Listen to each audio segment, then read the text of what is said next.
আসসালামু আলাইকুম। শফিনস কুকিং হাটের আজকের আয়োজনে স্বাগতম। আশা করি আপনারা সবাই অনেক ভালো আছেন। আজকের ভিডিওতে আপনাদের সাথে ring chips chaat recipe share করব। রিং চিপস এমন একটা চিপস যা ছোট বড় সবার পছন্দ। এই চিপস ব্যবহার করে আজকের ভিডিওতে আপনাদের সাথে Indian style chaat recipe share করব। চ্যানেলে নতুন হলে অবশ্যই সাবস্ক্রাইব করবেন। তাছাড়া ফেসবুকে Shafin's cooking hut page follow করতে পারেন। চলুন তাহলে শুরু করা যাক। এখানে আমি 2 প্যাকেট রিং চিপস নিয়েছি। প্রথমে প্রত্যেকটা চিপসের প্যাকেট কেটে একটা প্লেটে সংরক্ষণ করব।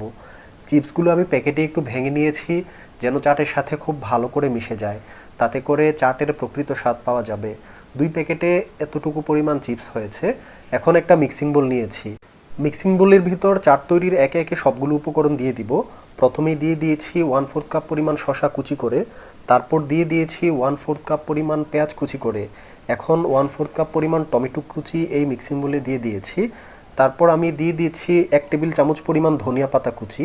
তারপর কাঁচামরিচ ব্যবহার করব। যারা ঝাল খেতে পছন্দ করেন তারা আরও মরিচ অ্যাড করতে পারেন। এখানে আমি 1 চা চামচ পরিমাণ কাঁচামরিচ কুচি করে দিয়ে দিয়েছি। তারপর দিয়ে দিচ্ছি 1 চা চামচ পরিমাণ সরিষার তেল। এই চাটকে আরও মজাদার করার জন্য আমি দিয়ে দিচ্ছি 1/2 চা চামচ পরিমাণ বিট লবণ। আপনারা চাইলে নর্মাল লবণও ব্যবহার করতে পারেন, তবে বিট লবণ চাটের স্বাদ বহুগুণ বাড়িয়ে দেয়। এখন লেবু ব্যবহার করব। এখানে আমি 1 ফালি লেবু চিপে রস করে দিয়ে দিয়েছি, 1 চা চামচের মতো হবে। এখন এই উপকরণগুলো একটু নেড়ে মিশিয়ে নিব। যেহেতু এই উপকরণগুলো থেকে একটু পানি ছাড়ে, তাই শুকনো উপকরণগুলো দেওয়ার আগে এই উপকরণগুলো একটু ভালো করে নেড়ে মিশিয়ে নিচ্ছি। তারপর অন্য সকল উপকরণগুলো ব্যবহার করব। যখন এই উপকরণগুলো মেশানো হয়ে গিয়েছে, আমি মিক্সিং বলে দিয়ে দিয়েছি 1/4 কাপ পরিমাণ চানাচুর। তারপর দিয়ে দিচ্ছি 1/4 কাপ পরিমাণ ছোলা ভুনা। আপনারা চাইলে যে কোনো ধরনের বাদামও ব্যবহার করতে পারেন এই চাট তৈরি করার জন্য। এখন আমি যে একটা প্লেটে রিং চিপসগুলো সংরক্ষণ করেছিলাম সেগুলো দিয়ে দিয়েছি মিক্সিং বোলের ভিতর। তারপর চাট মশলা ব্যবহার করব। এখানে আমি 1/2 চা চামচ পরিমাণ চাট মশলা এই মিক্সিং বোলে দিয়ে দিয়েছি। সবগুলো উপকরণ দেওয়া হয়ে গিয়েছে। এখন আস্তে আস্তে নেড়ে মিশিয়ে তৈরি করে ফেলবো ইন্ডিয়ান স্টাইলের দারুণ স্বাদের চাট। এই চাট কিন্তু ছোট বড় সবাই পছন্দ করবে এবং খেতেও ভীষণ মজা।